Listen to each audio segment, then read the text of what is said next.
Chapter 2734. Captured Thrall. A man was sitting on a cheap alloy chair in the middle of an empty room. There was a runic circle surrounding the chair, as well as enchanted shackles binding his wrists together. The circle was preventing him from summoning his memories, while the shackles were draining his essence, making it difficult to unleash his aspect. Needless to say, his expression was grim, and his eyes were full of tension. The room was largely dark, with only half of it flooded by the light of luminous memories. In front of the runic circle, another chair stood. That one was still empty, hinting that whoever had kidnapped him was not planning to get rid of the prisoner just yet, at least. He shifted uncomfortably, then looked at the heavy metal door. Is anybody there? I am not sure if you're listening, but you should know that I am a soldier of the Eastern Flame Legion. My disappearance won't go unnoticed. His warning was met with silence.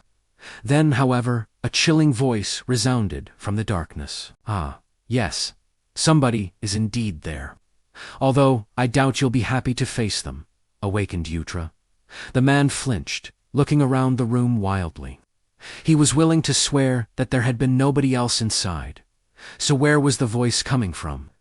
Before he could say anything else, however, the door opened and two women walked inside. Yutra froze, his eyes widening, an expression of stunned awe taking over his face. He literally forgot how to breathe, his gaze glued to the taller of the two women.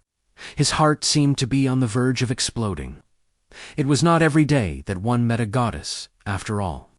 In front of him, a woman who was like a dreamlike vision of celestial radiance gracefully sat on the empty chair. Her silky skin was the color of ivory and flawlessly smooth, her silver hair glistening in the dim light like a waterfall of pure sunlight.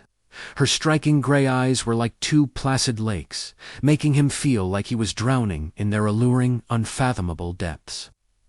Suddenly, Yutra sensed a sweet pain permeating his chest. He suddenly felt like a naive youth again, full of dreams and desires that were yet to be dulled by the cruel collisions with the harshness of the world. It was as if every wish and desire he harbored was ignited with an ardent fervor, making him yearn for the things he had long given up on with an almost overpowering intensity. His voice trembled. Lady Nefis. He knew who she was. Of course, there was not a single person in the world who did not know Nefis of the Immortal Flame Clan, the guiding star of humanity. He had known what she looked like as well, having seen her on countless recordings, but no recording could relay the sublime radiance and divine presence of a living supreme. His shock was so great that he almost failed to register the presence of the second woman, even if hers was a beauty so delicate and beautiful that no words could describe her loveliness. She was Lady Cassia, Song of the Fallen, a renowned saint who had been serving Changing Star from before they awakened. Suddenly, Yutra was painfully aware of his outward appearance. The goddess of humanity looked so pure and wondrous, even sitting in this dirty alloy cell.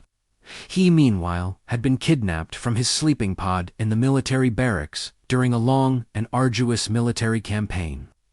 Even if the grime of the battlefield did not cling to his material body, he was still not in a presentable state. He coughed, embarrassed, then forced himself to look at Changing Star without being blinded by her marvelous appearance. She studied him calmly for a few long, surreal moments, then said in a voice that made his heart flutter like a trapped bird, "Awakened Yutra, I presume. I wish we could have met in different circumstances. Yes. Oh, I mean yes." It was only then that Yutra remembered that he was imprisoned in a peculiar cell after being kidnapped. A deeply confused expression appeared on his face.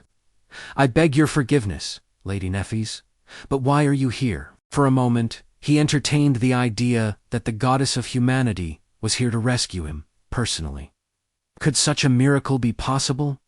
Yutra hesitated for a moment, then asked in a quiet tone, "No, rather, why am I here?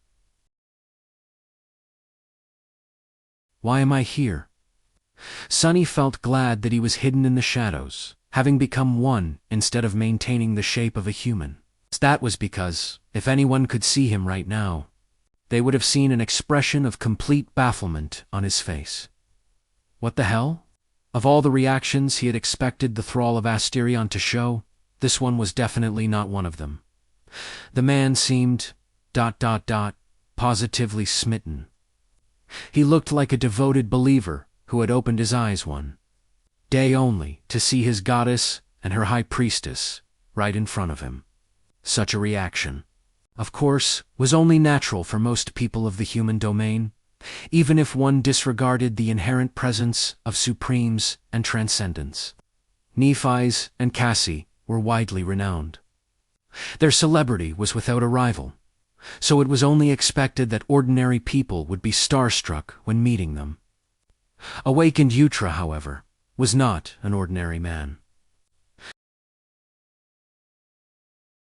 Then, therefore, both Nephi's and Cassie were his enemies. Either the man was one of the best actors in the world, or he was not aware that his master and the immortal Flame Clan were at odds. Which would be strange, considering that no war could be won without letting the soldiers know who the enemy was.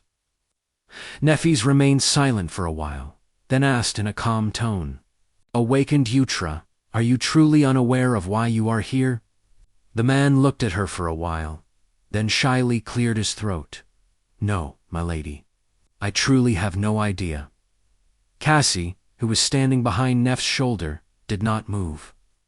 Her expression did not change either. However, her voice resounded in Sunny's mind, sounding a little wary.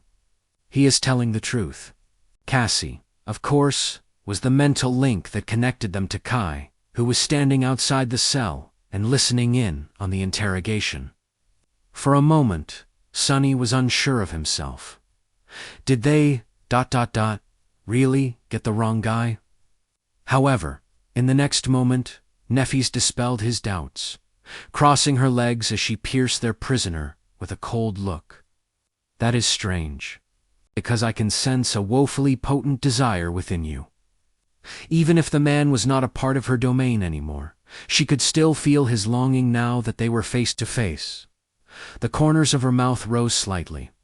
"The desire to serve someone other than me, to follow the will of the dream spawn, having been accused of betraying the human domain, Utra, the same man who had been starstruck, been smitten by the appearance of Changing Star and Song of the Fallen, gave them an earnest, delighted smile. His voice betrayed a deep sense of excitement. "Ah, Lord Asterion. Yes, my lady, of course. Serving him well is my most ardent wish."